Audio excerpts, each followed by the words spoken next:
नमस्कार दोस्तों। तो आज हम लोग एक और सेट लेकर आ रहे हैं बिहार दरोगा एडिटोरिया का।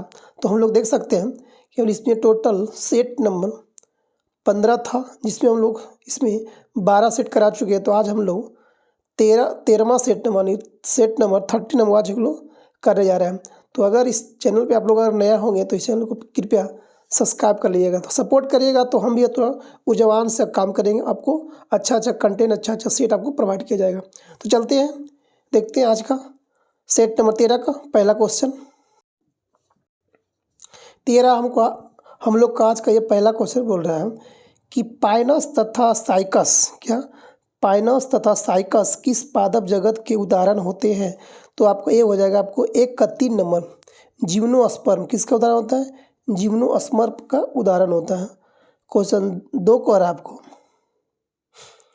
क्वेश्चन सेकेंड आपका बोला जा रहा है, ये हम लोग का सेकेंड क्वेश्चन कर रहा है कि अल्कोहल को कार्बोक्सिलिक अम्ल में परिवर्तित किया जा सकता है किसके द्वारा, मात्र ऑक्सीडेशन के द्वारा या मात्र रिडक्शन के द्वारा या तो एस्टेरिफिकेशन के द्वारा। तो 2 का हो जाएगा ऑप्शन नंबर 1, मात्र ऑक्सीडेशन के कारण हो सकता है। आपको अल्कोहल को कार्बोक्सिलिक एसिड में परिवर्तित कर सकते हैं।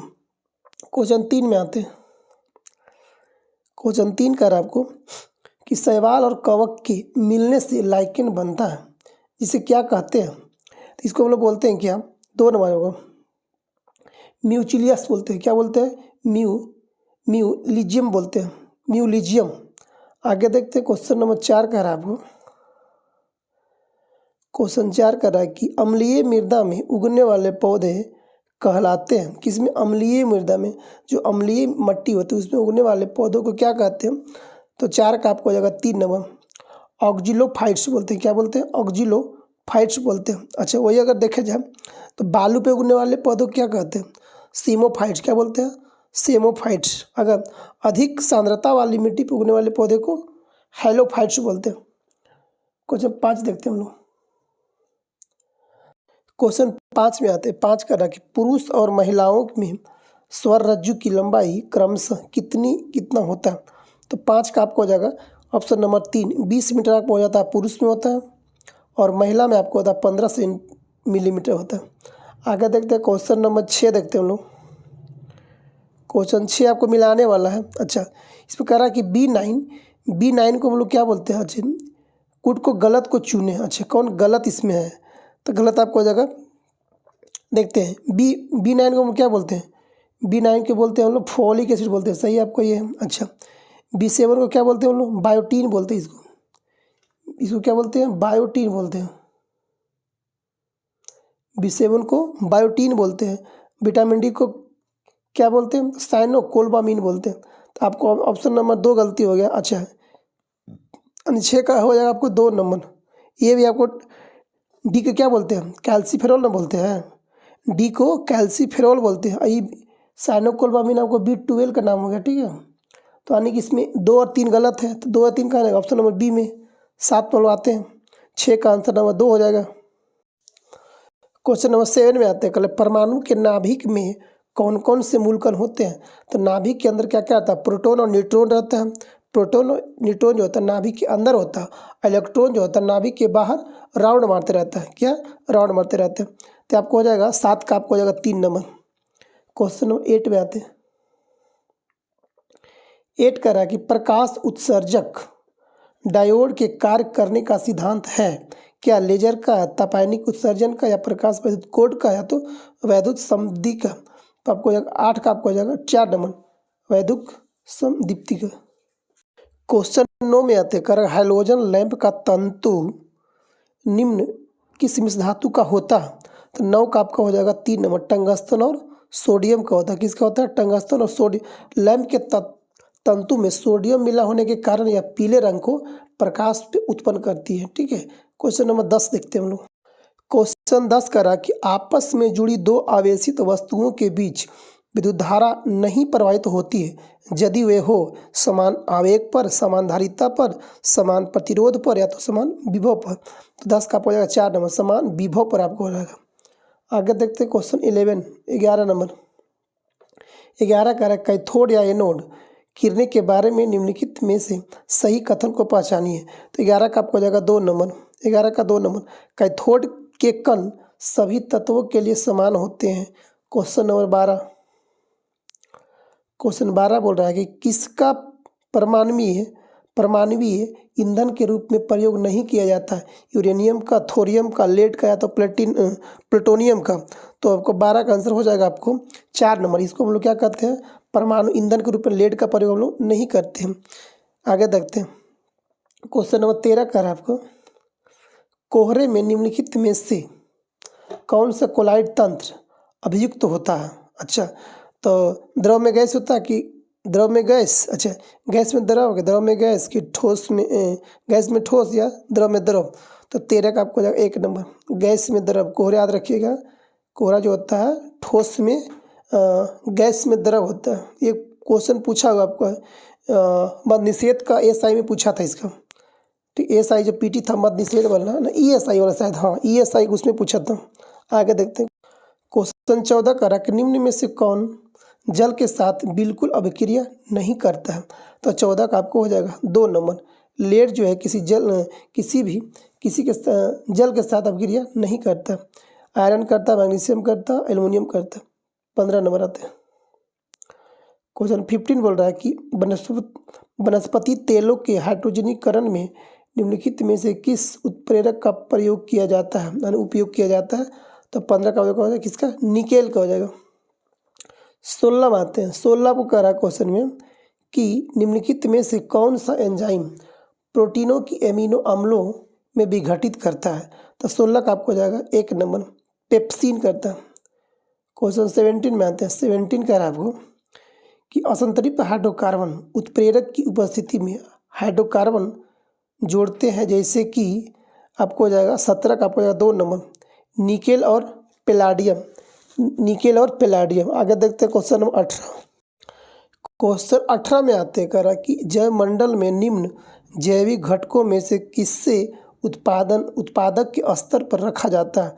तो 18 का आपको हो जाएगा हरे पौधे। क्या हो जाएगा, हरे पौधे होते हैं। हरे पौधे को प्राप्त होने वाली आर्थिक ऊर्जा की मात्रा सौर ऊर्जा। आगे देखते हैं। पारिस्थितिकी तंत्र की उत्पादकता निम्न कारकों द्वारा होता है। ठीक है, आगे देखते हैं। क्वेश्चन 19 करा आपको। 19 करा कि दूध में कौन सा डाइसेक्राइड उपस्थित होता है। तो आपका 19 का आपको हो जाएगा 3 नंबर, लैक्टोज होती है। लैक्टोज होती है। आइए देखते हैं। क्वेश्चन नंबर 20 में आते हैं। क्वेश्चन 20 कर आपको कि अधोलिखित में से कौन सा यौगिक एक विटामिन नहीं होती है। नियासिन, थायरॉक्सिन या रेबोफ्लोविन या तो पैराडॉक्सिन। तो कौन सा एक विटामिन नहीं है। तो आपको 20 का आपको 4 नंबर, पैराडॉक्सिन जी, अधोलिखित में करा नहीं है। आगे देखते हैं। क्वेश्चन 21 कर आपको कि खादानों की कृषि सर्वप्रथम आरंभ हुआ था, कहाँ प्रारंभ हुई थी। तो नवपाषाण काल में, मध्यपाषाण काल में, या तो पुरापाषाण काल में, या तो फिर प्रोटो ऐतिहासिक काल में। 21 का आपको 1 नंबर, नवपाषाण काल में खाद्यान्न कृषि को करना आरंभ किया गया, जब मनुष्य कृषि पर्व में परिचित हुए थे, नवपाषाण काल में। आगे देखते हैं क्वेश्चन नंबर 22 का अशोक का अपने शिलालेखों में समानतः किस नाम से उल्लेख हुआ है। तो प्रियदर्शी। क्या होगा, प्रियदर्शी। 22 का आपको हो जाएगा 4 नंबर, प्रियदर्शी कहा जाता था। आगे देखते हैं। अशोक को पुराणों में कहा गया है अशोकवर्धन। क्या कहा गया है, अशोकवर्धन। अशोक के अभिलेख में बहुत सारा नाम है। देव नाम प्रिय भी है, अदेवा नाम प्रियदर्शी भी है। देवताओं का प्रिय अथवा देखने की सुंदर देव नाम प्रियदर्शी कहलाता है। ठीक है, आगे देखते क्वेश्चन नंबर 23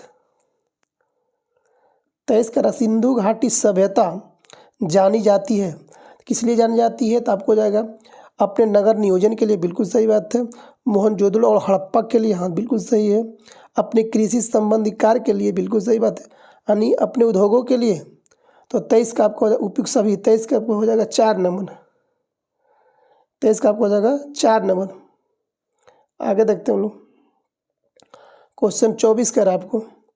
24 का रहा कि प्रथम शताब्दी ईस्वी में किस भारतीय बौद्ध भिक्षु को चीन भेजा गया था, प्रथम शताब्दी ईस्वी में। तो 24 का आपको हो जाएगा 4 नंबर, नागार्जुन को भेजा गया था? मध्यकालीन में सापेक्ष सिद्धांत का प्रस्तुत किया था कौन? नागार्जुन। आगे देखते क्वेश्चन 25 का आपको 25 कहा जा रहा है कि इनमें से किसने सर्वप्रथम व्यापक पैमाने पर स्वर्ण मुद्रा प्रचलन किया था? सबसे ज़्यादा मात्रा में कौन किया था? तब 25 का 3 नंबर विम कटफिशस किया था। कौन किया था? विंड कटफिशस किया था। क्वेश्चन 26 में बनवाते हैं। सूची 1 और सूची 2 को मिलाना है आपको। अच्छा, सूची 1 और सूची 2 को मिलाना है। कह रहा है कि बख्त खां कहाँ था? तो दिल्ली में था। आपको कहाँ पे? दिल्ली में था। ठीक है। मौलवी अहमदुल्ला कहाँ था? मौलवी अहमदुल्ला था, अवध में हो जाएगा। ठीक है। अच्छा, बिरकुंवर सिंह कहाँ थे? आरा में। नाना साहब कहाँ से? कानपुर से। तो देखते हैं अगला क्या इसका देता ऑप्शन। तो 27 का आपको हो जाएगा 3 नंबर। तो 26 का हम लोग क्या हो गया? 3 नंबर हो गया। अब क्वेश्चन आते हैं 27 पे। कह रहा है आपको कि क्वेश्चन 27 में लोग आते हैं। 27 कर आपको कि वेल्लोर का विद्रोह किस गवर्नर जनरल के समय हुआ था? वेल्लोर का विद्रोह। तो 27 का आपका हो जाएगा 4 नंबर।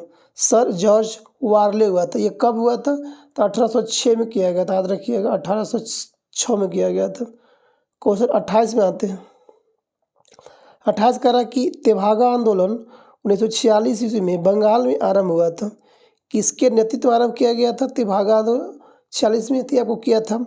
किसान सभा के नेतृत्व में किया गया था। तेभागा आंदोलन कब किया गया था? 1946 से लेकर 47 तक किया गया था। प्रसिद्ध यह बंगाल का प्रसिद्ध किसान आंदोलन था, जिसके तहत किसानों ने फ्लाइड कमीशन का सिफारिश किया था।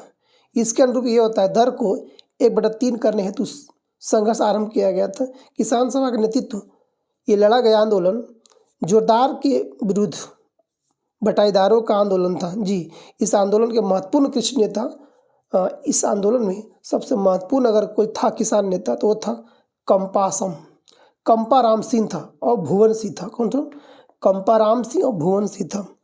आगे देखते क्वेश्चन 29। इसका आंसर आपका 2 हो जाएगा 28 का। क्वेश्चन 29 का आपको कि 1878 का वर्नाकुलर प्रेस एक्ट किसने रद्द कर दिया था? तो 29 का आपका हो जाएगा 1 नंबर। रद्द किया था कौन? Lord Ripon. ठीक है। चालू कौन किया था? लिटन। ठीक ना। चालू किया था 1800 कब किया था? 1882 में। कलर लॉर्ड रिपन 1882 में वर्ना प्रेस एक्ट को अथवा देसी भाषा प्रेस अधिनियम को रद्द कर दिया और भारतीय भाषा के समाचार पत्रों को अंग्रेजी भाषा के समाचार पत्रों के समान ही स्वतंत्रता दिया गया था। जी, तो ये था। आगे देखते क्वेश्चन नंबर। लिटन का कार्यकाल था आपको 1876 से 80 तक। और 80 से 84 था रिपन का। लिटन था 1876 से लेकर 1880 तक। और वही अगर 80 से 84 देखा जाए तो आपको हो जाएगा रिपन। तो लाया था लिटन और रद्द किया कौन? रिपन। क्वेश्चन नंबर 30 में आते हैं। सूची 1 और सूची 2 को मिलाइए। कह रहा है कि समाचार पत्र आपको कौन आएगा? आपको हो जाएगा जेसी मार्शमैन आपको हो जाएगा। 1 का आपको हो जाएगा 4 नंबर। अच्छा, मिरातुल अखबार कौन था? तो मिरातुल अखबार का कौन था? 2 का आपको हो जाएगा राजा राम मोहन राय। अच्छा, अगला केसरी कौन था? बाल गंगाधर तिलक। अच्छा, अगला आपको अंग इंडिया महात्मा गांधी। यानी कि 30 का आपको हो जाएगा ऑप्शन नंबर 3 नंबर।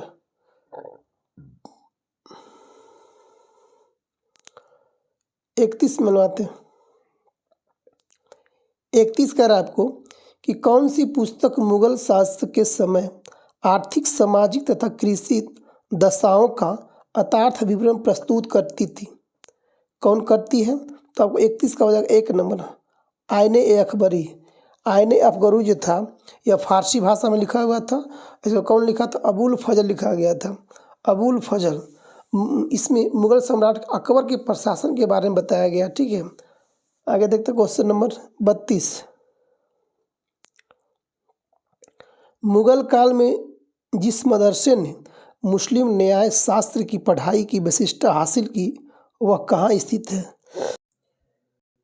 तो आपका 32 का आंसर हो जाएगा आपको 1 नंबर। कहाँ किया गया था? लखनऊ में हासिल किया था। कहाँ पे पढ़ाई विशिष्टता हासिल की थी और कहाँ स्थित है? लखनऊ में किया था।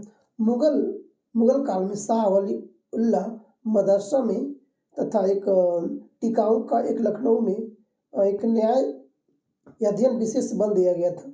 ताकि धर्मशास्त्र के विशेषज्ञ को आलिम तथा साहित्य के विशेषज्ञ के काबिल को उपाधियों से विभूषित किया जा सके। आगे देखते हैं क्वेश्चन नंबर 33।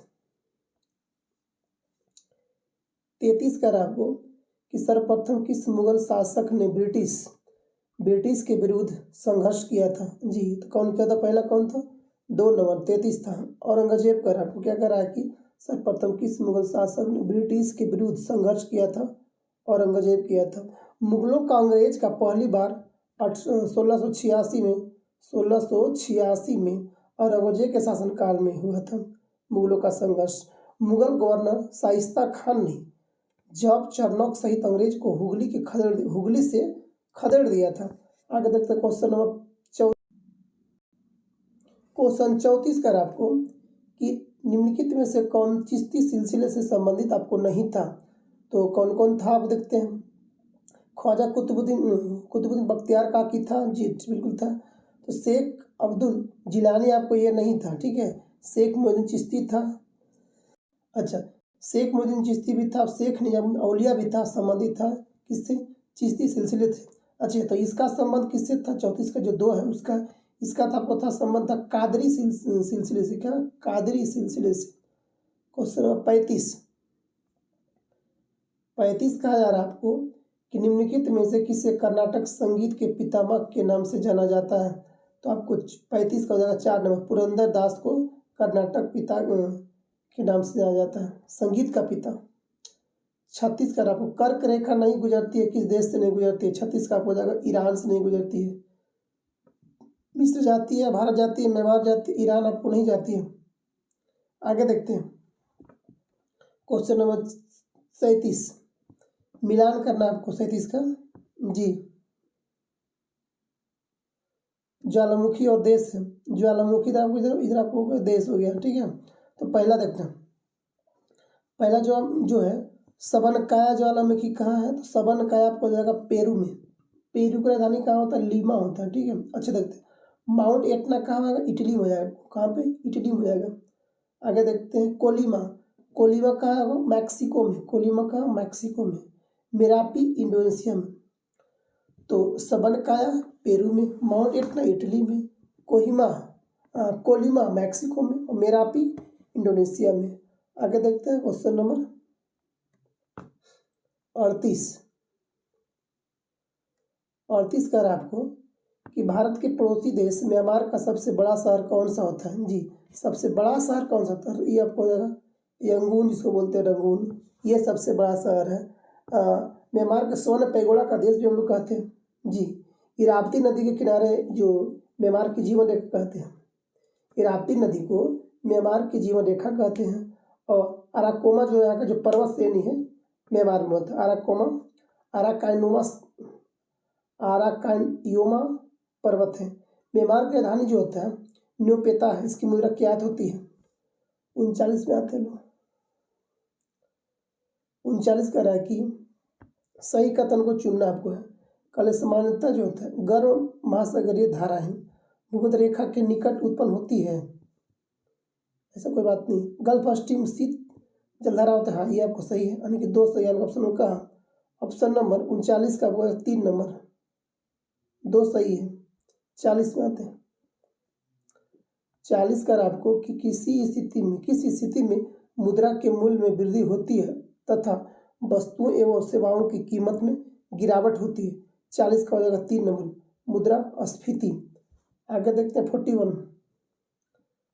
41 कर आपको कि निम्नलिखित में से कौन सी आर्थिक गतिविधियां प्राथमिक क्षेत्र के अंतर्गत आती है? प्राथमिक क्षेत्र के अंतर्गत आती है। कौन कौन आती है? तो केवल 2 आती है, कृषि।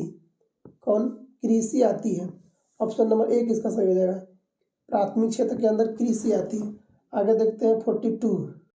क्वेश्चन 42 कर आपको निम्न में से भारत में किस समूह की चट्टानें धात्विक खनिजों का प्रमुख स्रोत होती है? तो 42 का आपको 1 नंबर धारवाड़ चट्टान की ज़्यादा होती है, समूह होती है। 43 मानते हैं। 43 कर आपको कि निम्नलिखित उद्देश्यों में से कौन सा एक भाग संविधान की उद्देशिका में सन्निविष्ट नहीं है? तो 43 का आपको हो जाएगा 2 नंबर आर्थिक स्वतंत्रता नहीं है, विचार की स्वतंत्रता है, अभिव्यक्ति की स्वतंत्रता है, विश्वास की स्वतंत्रता है बट आर्थिक स्वतंत्रता आपको नहीं किया गया है। इसे महात्मा बुद्ध द्वारा भिक्षुओं और उपदेश को नहीं जानने की बात का वर्णन किया था। आगे देखते हैं 43 का हो जाएगा 2 नंबर। 44 में आते हैं 44 करा कि पिछड़े भारत के पिछड़ा वर्ग को परिभाषित करने, सूची बनाने और उसकी समस्या को जानने के लिए एक आयोग बनाने से संबंधित प्रावधान भारतीय संविधान के किस अनुच्छेद में किया गया है? तो 44 का आपको हो जाएगा 3 नंबर, अनुच्छेद 340 में किया गया। 123वां संविधान संशोधन कब? 123वां संविधान संशोधन में पिछड़े वर्ग के अनुच्छेद 340 से संबंधित सभी पृष्ठ पर रद्द कर दिया गया है, जिसे SC ST से संबंधित प्रावधान को करीब ला दिया गया। आगे देखते हैं क्वेश्चन नंबर 45 कह रहा है कि निम्नलिखित में से सही वाक्य को चुने। 45 आपको हो जाएगा कि लोकतांत्रिक व्यवस्था में समस्त शक्तियों को सरकार किसी एक अंग तक सीमित नहीं रखता है। जी बिल्कुल। 45 का 4 नंबर। 46 में आते हैं 46 का आपको रहा कि संविधान संशोधन के अंतर्गत राष्ट्रीय आपात स्थिति लागू करने के लिए आंतरिक अशांति के स्थान पर सशस्त्र विद्रोह का आधार रखा गया है।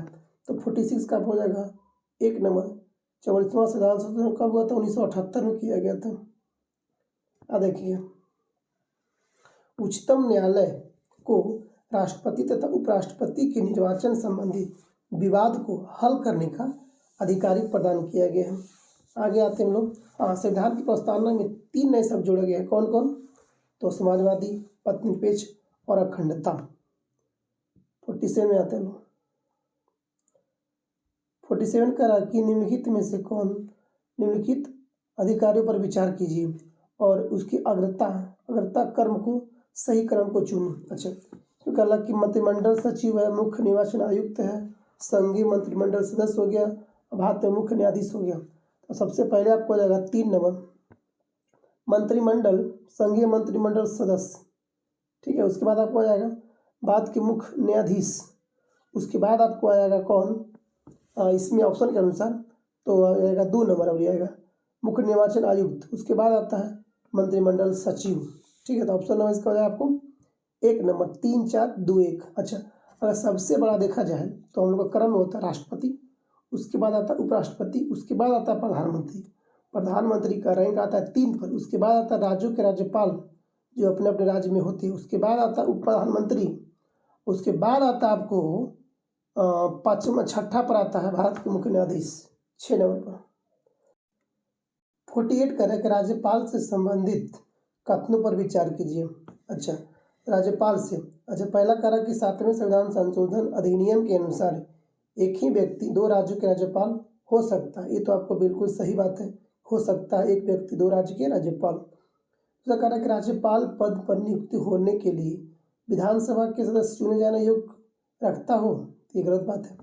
अनुच्छेद 213 के तहत राज्यपाल अध्यादेश जारी करता है, राष्ट्रपति करता है 123 के अनुसार, तो राज्यपाल करता है 213 के अंदर, यानी 1 और 3 इसका सही हो जाएगा। 1 और 3 48 का ऑप्शन नंबर 2 नंबर। 49 में आते हैं लोग। 49 आगे देखते हैं। 49 कर आपको निम्नलिखित में से किस अधिनियम द्वारा संवैधानिक निरंकुशता का सिद्धांत प्रवृत्त किया गया था? तो 49 का हो जाएगा 3 नंबर। 1935 भारत शासन अधिनियम के द्वारा ही संघीय न्यायालय को केंद्र और राज्यों के मध्य शक्तियों का विभाजन आदि किया गया था। जी, इस अधिनियम के द्वारा 1935 द्वारा किया गया था। यह अधिनियम ब्रिटिश संसद द्वारा सर्वाधिक विस्तृत अधिनियम था। जी सही बात, 1935। यानी भारतीय संविधान में सबसे ज़्यादा अगर प्रभाव है तो इसी अधिनियम का है, 1935 के अधिनियम से। 50 देखते हैं कह वो अंतरिम सरकार के काल में मुस्लिम लीग द्वारा पैदा की गई परेशानियों से थक कर एक वरिष्ठ कांग्रेस नेता ने कहा था कि जिन्ना विभाजन चाहते हैं या नहीं, अब हम स्वयं विभाजन चाहते हैं। किसने ये बात बोले थे? तो 50 का बोले थे सरदार वल्लभ भाई पटेल बोले थे। कौन बोले थे? सरदार वल्लभ भाई पटेल ने। पटेल को सरदार की उपाधि महिलाओं द्वारा बारदोली की महिलाओं के द्वारा दिया गया था। सरदार पटेल को भारत का लौह पुरुष के नाम से भी जाना जाता है। जी आगे देखते हैं क्वेश्चन नंबर 51 51 कह रहा है आपको कि ग्राम सभा संबंधित संवैधानिक व्यवस्था संबंधित अनुच्छेद है। तो 51 का हो जाएगा 1 नंबर 243। अच्छा 243 में कहा गया परिभाषाएं, ठीक है। और वही अगर देखा जाए 243 में ए में क्या है तो ग्राम सभा। आगे क्वेश्चन नंबर 52 में आते हैं। क्वेश्चन 52 कर आपको कि भारत के सर्वोच्च न्यायालय ने निम्नलिखित में से किस वाद को अनुच्छेद 368 के अंतर्गत पारित विधि अनुच्छेद 13(2) की विधि में शामिल नहीं की के मुद्दे पर चर्चा की गई है। किस कौन किए थे? तो 52 का आपको हो जाएगा 3 नंबर केशवानंद बनाम केशवा भारती बनाम भारत संघ किया गया था, ठीक है। आगे देखते हैं क्वेश्चन नंबर 53 आते हैं। 53 कह रहा है कि बिहार राज्य का क्षेत्रफल भारत के क्षेत्रफल का कितना % है? तो 2.86 क्या है? 2.86 बिहार का कुल क्षेत्रफल है। इंडिया से तुलना किया जाए तब बिहार में किसान आंदोलन का प्रमुख कारण क्या था? 3 नंबर जमींदारी उन्मूलन, गैर कानूनी वसूली, काश्तकारों की देखभाल, जमीन की वापसी। 55 में आते हैं। बिहार विधानसभा में आरक्षित सीटों की संख्या कितनी है? तो अगर विधानसभा को देखा जाए तो इसमें आपको हो जाएगा 40 सीट, ठीक है। विधानसभा में 40 सीट, लोकसभा में आपको 6 सीट हो जाएगा। लोकसभा में आपको हो जाएगा 6 सीट। वही इसमें देखा जाए 40 सीट आपको दिया गया विधानसभा में, इसमें एससी का आपको हो जाएगा 38, एससी का 38 और एसटी का बात किया जाए तो मात्र 2 सीट है। तो 38 से 2 40 एससी का, 38 एससी का, 2 एससी का हो गया, एसटी का 2। लोकसभा में आपको 6 सीट हो गया एससी एसटी के। हाँ लोकसभा में एसटी का कोई सीटें नहीं है, लोकसभा में एसटी का कोई सीट नहीं है। जो 6 सीट आपको हो जाएगा ये पूरा एससी हो जाएगा, तो 34 को हो जाएगा आपको, सब मिला हो गया उधर।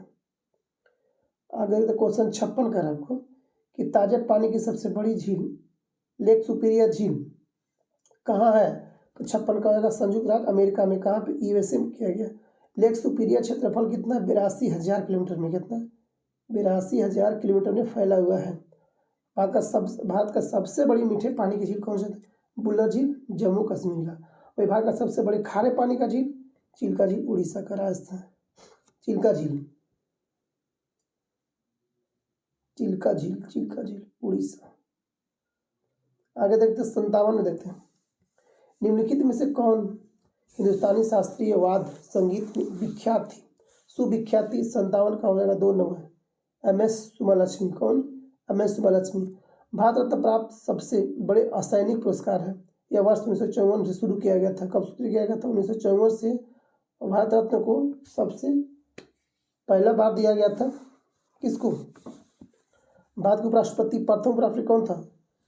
सर्वपल्ली राधाकृष्णन को दिया गया था। आगे देखते हैं क्वेश्चन नंबर 58 में आते हैं। कह रहा 58 निम्न में से किसने कम से कम 2 बार नोबेल पुरस्कार किया है? कौन नोबेल पुरस्कार कौन किया 2 बार लिया है? तो 58 का आपका 2 number madam Curie. Madam Curie के बेटी और दामाद ने भी नोबेल पुरस्कार से सम्मानित किया जा चुका है। जी अमेरिका वैज्ञानिक लियोनार्डो हर्शी सबसे मुमताज, जबकि पाकिस्तान का मलाला यूसुफजई इस सबसे कम उम्र में नोबेल पुरस्कार प्राप्त कर चुका है। याद रखिएगा।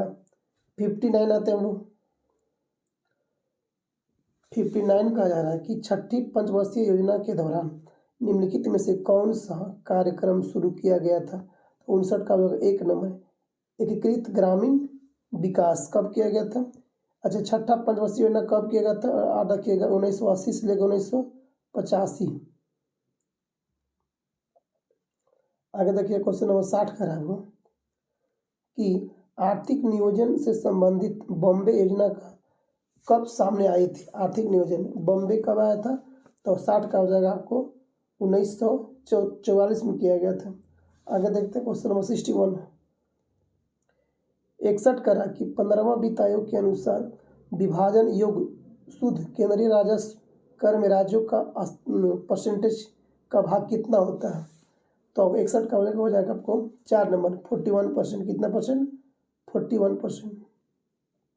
एक क्वेश्चन आपको बहुत सुंदर क्वेश्चन है और अच्छा क्वेश्चन पूछा जाता है कि भारत में सीमांत कृषि जोत का आकार है, यानी ज़्यादातर अगर देखा जाए तो भारत में जो किसान है वह सीमांत जोत वाला आकार है। कृषि जो करता है लोग किसान है, 1 हेक्टेयर से जिसके पास कम होता है वो कहलाता है सीमांत जोत में कहलाता है। ठीक है, 1 हेक्टेयर से कम वाले को। आगे देखते हैं 63। IMF की पूंजी किसके योगदान से बनती है? तो उनके सदस्य देशों के द्वारा। 63 का हो जाएगा 3 नंबर राष्ट्र में। अच्छा, IMF जो होता है वर्ल्ड बैंक के सहयोगी संस्था है वह। ठीक है, भारत वर्ल्ड बैंक का सदस्य है। जी बिल्कुल बात है। अच्छा, IMF का मुख्यालय कहाँ? वाशिंगटन DC में है। और वर्ल्ड बैंक का भी कहाँ? DC में जाएगा। वर्तमान में देखा जाए तो इसका IMF का कौन है प्रबंध निदेशक? Kristalina Georgieva. आगे देखते हैं क्वेश्चन नंबर 64। अंत्योदय योजना जो था, अंत्योदय योजना का शुभारंभ कब किया गया था? तो 64 का आपको हो जाएगा आपको 4 नंबर 77 से 78 में किया गया था। अंत्योदय योजना का शुभारंभ किया गया था। आगे देखते हैं क्वेश्चन नंबर 65। 65 कह रहा कि हिंदू वृद्धि दर संबंध किससे होता है? तो 65 का आपको हो जाएगा 3 नंबर GDP से होती है। किससे? GDP से होता है। 66 कह रहा कि एक जल निकाय में उच्च जैविक ऑक्सीकरण मॉग क्या इंगित करती है? तो इसका 1 नंबर इससे घुलित हुई ऑक्सीजन में कमी होती है। क्या होती है? घुली हुई ऑक्सीजन में कमी होती है। 67 में आते हैं 67 कह रहा कि विकासशील देशों की आय में वृद्धि के लिए किस पद का प्रयोग होता है? तो 67 का हो जाएगा 2 नंबर आर्थिक वृद्धि। आगे देखते हैं 68 कह रहा आपको कि विकासशील देशों की जनसंख्या पिरामिड एक क्या है? तो आपको हो जाएगा चौड़ा आधार और संकीर्ण शीर्ष होती है। विकासशील देशों की जनसंख्या चौड़ा आधार और संकीर्ण शीर्ष होता है। आगे देखते हैं 69 का आपको पारिस्थितिकी मार्क्सवाद के अनुसार पर्यावरण का निरंतर क्षरण किसका परिणाम है? तो 69 का आपको हो जाएगा 2 नंबर एक विनाशकारी आर्थिक और राजनीतिक व्यवस्था का होता है। 70 देखते क्वेश्चन में क्या कर रहे हैं। वंदना शिवा किसका उदाहरण होती है? वंदना शिवा किसका उदाहरण है? तो 70 का आपको हो जाएगा 2 नंबर वंदना शिवा किसका उदाहरण होते हैं? तो 70 का आपको हो जाएगा 2 नंबर एक पारिस्थितिकी या नारीवाद का होता है। 71 में लाते हैं 71 कर आपको कि माउंट एवरेस्ट के पास 21,500 फीट से स्काई ड्राइव करने वाली पहली महिला कौन बनी है? तो आपको हो जाएगा 71 का हो जाएगा आपको 1 नंबर शीतल महाजन। कौन? शीतल महाजन। कब गई थी? तो 12 नवंबर 2023 को विश्व का सबसे ऊंची चोटी पर ये यहाँ पर जाके आके हेलीकॉप्टर से ये स्काई ड्राइव किए थे। 71 का 1 नंबर शीतल महाजन। 72 में आते हैं 72 कर रहा कि 2023 का एशियाई एथलेटिक्स चैंपियनशिप में भारत ने पदक तालिका में कौन सा स्थान प्राप्त किया है? तो 72 का आपको हो जाएगा 3 नंबर तीसरा स्थान प्राप्त किया। अच्छा, चीन इसमें जो है चीन जापान के बाद भारत इस पहला पर हो जाएगा चाइना, दूसरा पर होगा जापान और तीसरा स्थान पर भारत हो जाएगा। क्वेश्चन नंबर 73 में आते हैं 73 का रहा कि हेनले पासपोर्ट इंडेक्स 2023 के अनुसार किस देश का पासपोर्ट सबसे कम शक्तिशाली माना गया है? तो 73 का हो जाएगा 4 नंबर अफगानिस्तान का। 74 में आते हैं निम्न में से किस एक्सप्रेसवे को उत्तर प्रदेश के पहले सोलर एक्सप्रेसवे के रूप में विकसित किया जाएगा? तो 74 का हो जाएगा बुंदेलखंड। कौन? बुंदेलखंड एक्सप्रेसवे को सोलर एनर्जी से उस पर सोलर एनर्जी पर निर्भर होने वाला पहला ग्रीनफील्ड एक्सप्रेसवे होगा। जी आगे देखते हैं क्वेश्चन नंबर 75 करा कि वर्ष 2023 की रमन मैग्सेसे अवार्ड से सम्मानित 4 संयुक्त विजेताओं में कौन भारतीय व्यक्ति शामिल है? इसमें एकमात्र व्यक्ति कौन था? तो 75 का होगा 3 नंबर रवि कन्नन याद रखिएगा, रवि कन्नन याद रखिएगा, इसी को दिया गया था। आगे देखते हैं question number 76, statue of oneness. Statue of oneness जो 108 फीट ऊंची प्रतिमा किस राज्य में बनाया गया है? तो आपको 76 का हो जाएगा 3 नंबर, एमपी में किया गया है। अच्छा, ये किसका मूर्ति है? तो आदि शंकराचार्य का है, 108 फीट। आगे देखिएगा 77, miss India title 2023 first runner up कौन रही है? रनर अप मतलब कौन हारी है? तो 77 का आपका श्रेया पूंजा। कौन? श्रेया पूंजा। नंदिनी गुप्ता को मिस इंडिया वर्ल्ड का विजेता घोषित किया गया। नंदिनी गुप्ता को मिस इंडिया, नंदिनी गुप्ता। और रनर अप कौन रही है? श्रेया पूंजा को। 78 कर आपको कि 68वें फिल्म फेयर पुरस्कारों में सर्वश्रेष्ठ गायक का पुरस्कार किसे मिला है? पुरुष में। तो आपको 78 का आपको हो जाएगा 3 नंबर, अरिजीत सिंह को मिला गया सबसे बेस्ट गायक पुरुष में। 79 कर आपको कि हाल ही में one sun one world one grid सम्मेलन का आयोजन कहाँ किया गया था? तो आपको G20 जो हुआ था उसमें नई दिल्ली में किया गया था। 18वें G20 शिखर सम्मेलन कहाँ किया गया था? नई दिल्ली में जो किया गया था उसी में किया गया था, बैठक हुआ था। One sun one world one grid. Question 80 आते हैं। सतलज नदी में एक दुर्लभ धातु टैंटलम की खोज की गई। किसने किया? किस IIT ने किया था? IIT कहाँ पे? पंजाब में मिला है। तो 80 कहाँ हो जाएगा? IIT रोपड़ पंजाब में पड़ता है। 1 नंबर है। 81 लाते हैं, 81 हम लोग का। तो दोस्तों तो ये हम लोग का आज का ये अंतिम क्वेश्चन था दोस्तों, ठीक है। तो अगर आप इस चैनल पर नए हैं तो इस चैनल को सब्सक्राइब कर लीजिएगा ताकि आपका सेट पर डे और बेल आइकन दबा देगा ताकि आपको सेट डालते के साथ नोटिफिकेशन आ जाए और आप सेट को उसका फ़ायदा उठा सके दोस्तों। तो जय हिंद, जय भारत, वंदे मातरम।